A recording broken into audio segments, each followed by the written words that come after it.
Halo semua, selamat datang di channel Okawai, channel yang membahas kelanjutan anime lainnya.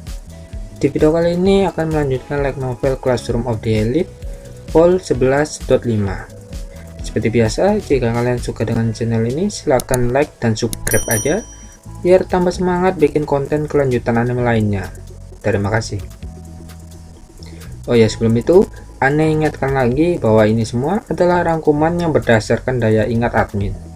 Tapi saya sangat yakin inti dan jalan ceritanya sama persis dengan light novel. Cuma beda-beda dikit di percakapan. Kalau sudah paham, kita lanjut. Shin memperlihatkan Ayano Koji yang berada di kamarnya. Semenjak ujian melawan Sakayanagi, Ayano Koji harus menerima fakta bahwa sebentar lagi akan memasuki bulan April, di mana pada bulan itu, Direktur Tsukishiro akan lebih leluasa dalam menjalankan misinya, yaitu mengeluarkan Ayano Koji dari sekolah. Ayano Koji yang merasa bahwa melawan Direktur Tsukishiro tak perlu setengah-setengah, ia memutuskan meminta bantuan kepada direktur sebelumnya, yaitu ayah Sakayanagi. Ini aku, Ayano Koji. Astaga, aku tidak menyangka kau menelponku.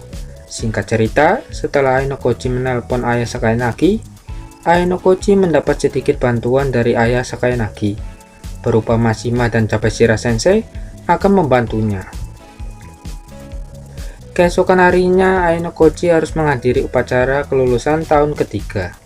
Acara tersebut sangat meriah, dan ortu pun ikut hadir, setelah 3 tahun tanpa bertemu dengan anak mereka. Sebab sekolah Kudo Ikusei melarang siswanya berkomunikasi dengan pihak luar. Direktur Tsukishiro hadir dalam acara tersebut untuk menyambut siswa yang berhasil lulus di kelas A.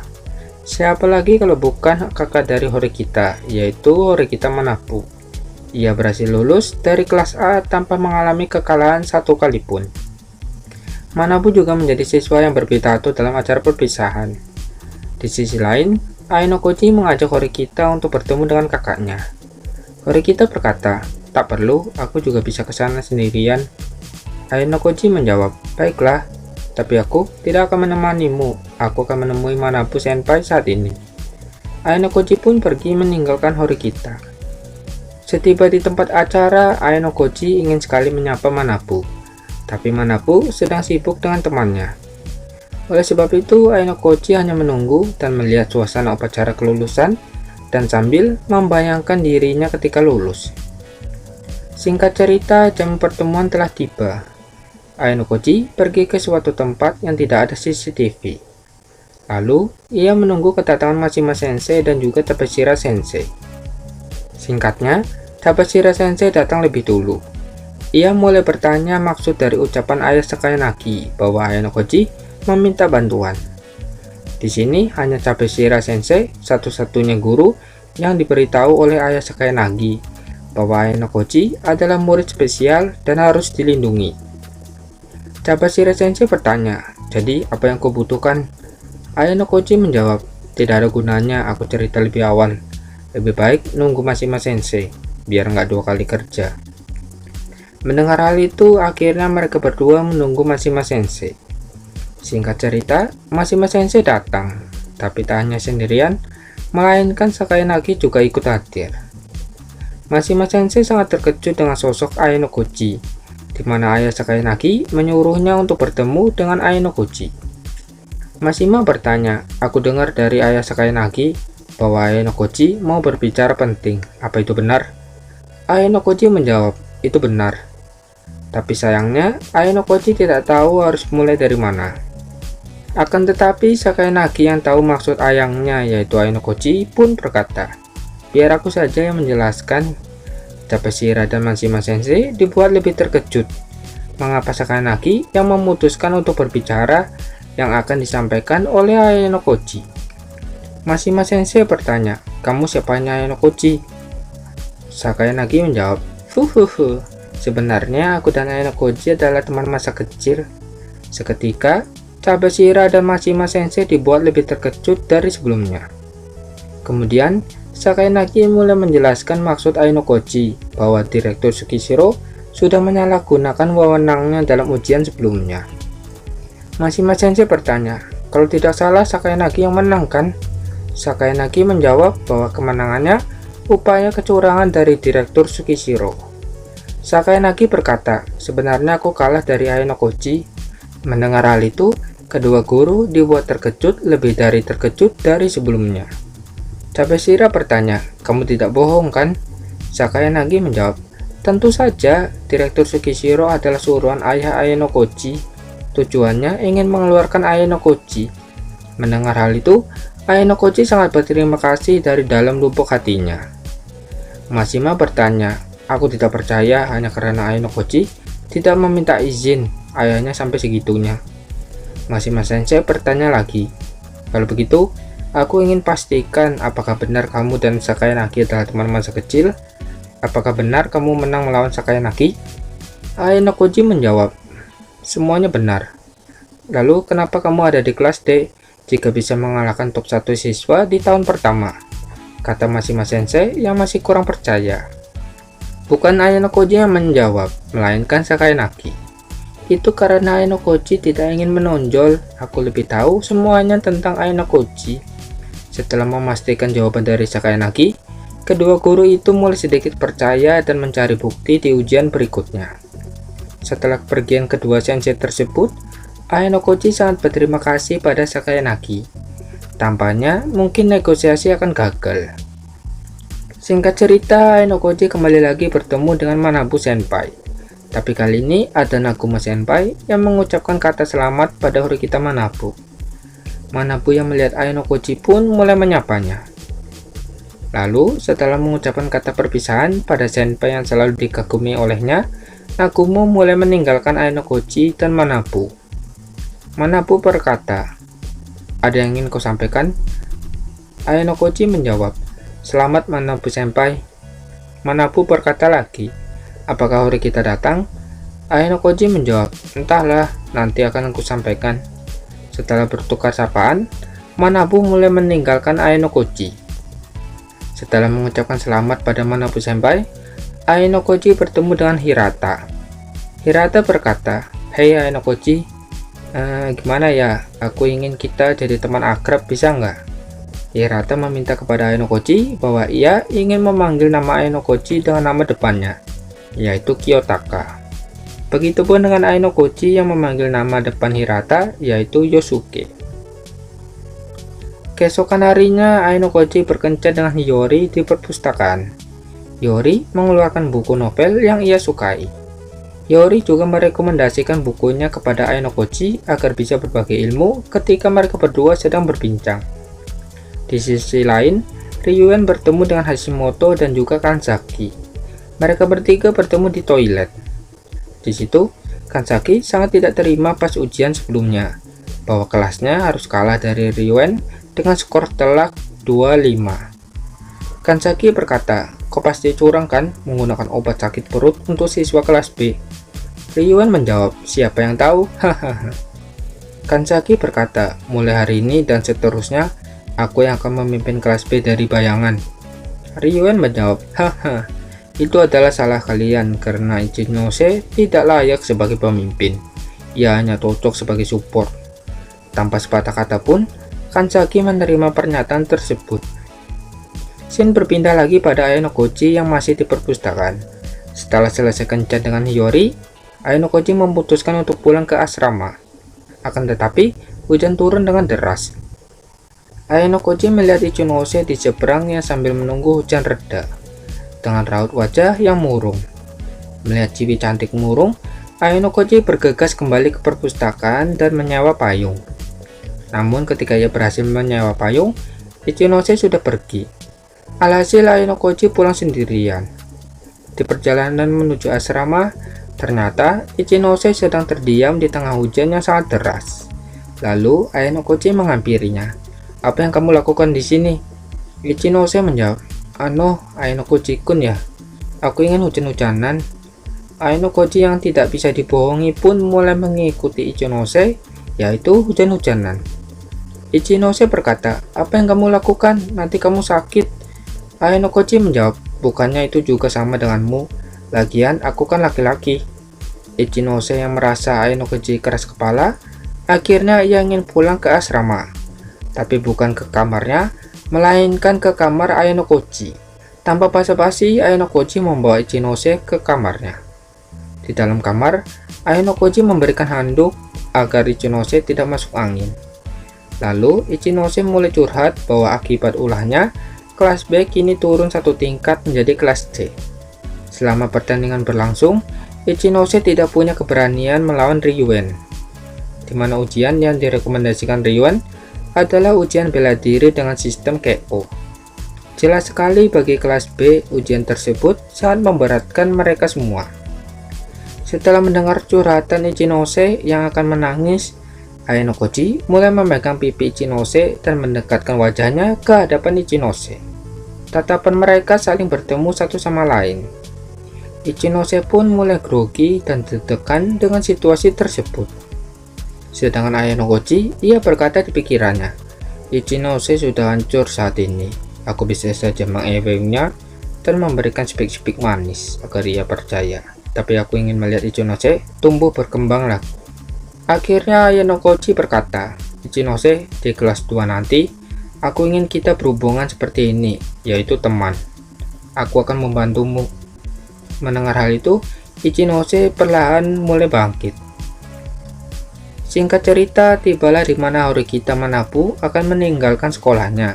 Setelah 1 minggu masih stay, Ayano Koji mengantarkan kepergian Manabu Senpai. Di situ, Manabu meminta kepada Ayano Koji untuk menjaga adiknya, meskipun adiknya dianggap sebagai alat bagi Ayano Koji. Manabu tetap menerima tersebut. Ayano Koji berkata, tidak perlu, Horikita sekarang sudah berubah dari 1 tahun yang terakhir. Dia pasti akan datang. Aku sudah menghubunginya. Manabu berkata, baiklah, kita tunggu setengah jam lagi. BTW, kenapa kamu tidak masuk ke kelas A? Dengan kemampuanmu yang hebat itu, pasti akan mudah ke kelas A. Ayano Koji menjawab, aku cuma tidak ingin menonjol, dan aku ingin menjadi siswa SMA biasa. Mendengar keinginan Ayano Koji yang sedikit menyimpang dari motonya, yaitu Manabu mulai memberikan saran kepada Ayano Koji. Manabu berkata, keinginanmu tidak salah, tapi apakah kau pernah berpikir mengukir namamu agar generasi berikutnya akan tahu bahwa kau pernah ada di sekolah ini? Seketika, Ayano Koji kaget dengan perkataan Manabu. Manabu berkata lagi, aku sudah menjalankan itu semua selama 3 tahun, tapi ada sedikit penyesalan karena aku tidak bisa bersamamu, Ayano Koji. Ayano Koji menjawab, aku juga sama, Manabu Senpai. Tidak bisa melihat seberapa hebat Manabu Senpai. Manabu berkata, itu tidak seberapa. Entah kenapa kamu lebih hebat dari aku. Mungkin instingku mengatakan seperti itu. Ketika asik berbincang, tiba-tiba Horikita akhirnya datang. Manabu dan Ayano Koji sangat kaget melihat penampilan baru Horikita, yaitu rambutnya menjadi pendek. Akhirnya kakak beradik Horikita pun bisa berpelukan dan mengucapkan selamat perpisahan masing-masing. Ayano Koji berkata untuk terakhir kalinya, Manabu Senpai, akan aku ingat saranmu itu. Manabu tersenyum dan kemudian pergi meninggalkan mereka berdua. Setelah kepergian Manabu, Ayano Koji yang tahu bahwa Horikita akan mewek, ia berkata, lakukan saja, tidak ada orang di sini. Aku tidak akan memberitahukan siapa-siapa. Dirasa air mata tak bisa ditahan, akhirnya Horikita pun mewek seperti bayi. Beberapa hari telah berlalu, liburan sekolah hampir usai. Ayano Koji sedang berjalan menuju supermarket. Namun, ia menyadari bahwa ada seseorang yang mengikutinya. Orang itu adalah Matsushita Chiaki. Matsushita adalah siswi kelas D yang hampir sama dengan Ayano Koji, yaitu tidak ingin menonjol. Sebelum itu, kita akan lihat POV atau sudut pandang Matsushita Chiaki sebelum mengikuti Ayano Koji. Di hari libur, Matsushita berkumpul dengan Sato dan juga Shinohara. Mereka bertiga adalah teman akrab. Namun, di pikiran Matsushita saat ini, yaitu Ayano Koji adalah sosok yang sangat mengerikan. Selama ujian hitung cepat, Ayano Koji dengan mudah menjawab soal level 10 hanya dalam kurun waktu beberapa detik. Loh, kenapa curiganya sama Ayano Tot ya? Padahal kan Koenji jawab benar juga. Apa karena Ikemen? Entahlah, kita lanjut. Matsushita sangat yakin bahwa Ainokoji adalah murid yang tidak ingin menonjol. Oleh karena itu, ia mulai mencari informasi. Matsushita bertanya, "Shinohara, bagaimana hubunganmu dengan Ike?" Shinohara menjawab, "Tidak ada kemajuan." Sato, bagaimana denganmu?" Sato menjawab, "Sebenarnya aku pernah nembak Ainokoji, tapi ditolak." Mendengar hal itu, semuanya terkejut. Matsushita berkata, "Ainokoji ya, dilihat-lihat emang keren sih." Sato menjawab, "Tuh kan, emang benar, Ainokoji itu keren, ikemen, baik hati, dan yang pasti si paling dingin." Setelah mendapat informasi tersebut, Matsushita mulai pergi dan mengikuti Ainokoji. Kita kembali ke scene stalker Ainotot. Matsushita berkata, "Aku pernah sekolah khusus psikologis. Akan aku manfaatkan informasi dari Sato dan membuat Ainokoji biar bisa bekerja sama denganku." Dengan pengalaman yang ia miliki, Matsushita mulai mengikuti Ainokoji. Akan tetapi, Ainokoji yang menyadari sosok Matsushita dan menangkap basah. Namun, Ainokoji bertanya, "Apa kamu perlu sesuatu dariku?" Matsushita menjawab, "Aku tahu siapa kamu. Kamu bisa menjawab soal hitung cepat hanya beberapa detik." Ainokoji berkata di pikirannya, "Orang ini mau perang psikologis denganku ya?" Kemudian, Ainokoji berkata bahwa ia pernah ikut lomba hitung cepat tingkat nasional dan internasional. Meskipun kalah, hanya bermodalkan kata seperti itu, Ainokoji berhasil menipu Matsushita dan kemudian pergi meninggalkannya. Ainokoji berkata, "Jika ada sesuatu lagi, kau bisa menemuiku di kelas. Aku ada urusan sekarang, sampai jumpa." Matsushita tak bisa berbuat banyak hal. Di malam harinya, Ainokoji memanggil Karuizawa. Lantaran, Ainokoji ingin Karuizawa meningkatkan kemampuan akademisnya, agar ketika Ainokoji bertarung melawan Direktur Sukishiro, Karuizawa masih mampu berjuang sendiri. Singkat cerita, Karuizawa tiba di kamar Ainokoji. Karuizawa berkata, "Ada apa memanggilku? Aku ingin pergi main." Ainokoji menjawab, "Cepat duduk, aku ingin tahu seberapa besar nilai akademismu." Mendengar hal itu, Karuizawa langsung mengeluh dan tidak suka dengan namanya belajar. Ainokoji memberitahukan bahwa ia saat ini tidak bisa membantu Karuizawa jika mengalami kesusahan. Ainokoji berkata, "Kemungkinan aku akan dikeluarkan dari sekolah ini." Mendengar hal itu, Karuizawa sangat kaget dan berkata, "Jangan bercanda, mana ada siswa yang bisa mengeluarkanmu." Di saat inilah Ainokoji menceritakan semuanya kecuali White Room. Ainokoji berkata, "Ayahku ingin aku dikeluarkan dari sekolah." Melihat Ainokoji serius, akhirnya Karuizawa rela menunda malmingnya. Ia mulai belajar bersama dengan Ainokoji. Pada waktu jam 8 malam, Karuizawa ingin ngumpul sama temannya dan mencari pacar baru. Akan tetapi, Karuizawa dicegah oleh Ainokoji. Karuizawa berkata, "Kalau ada sesuatu, cepat katakan." Ainokoji mulai gugup, bahkan ia menyadari ngomong kata Suki aja susahnya minta ampun. Akan tetapi karena Ainokoji diam, Karuizawa mulai bergegas dan pergi dari kamarnya. Namun, seketika, Ainokoji menarik tangan Karuizawa dan berkata, "Aku tidak mau kau menjadi milik orang lain selain aku."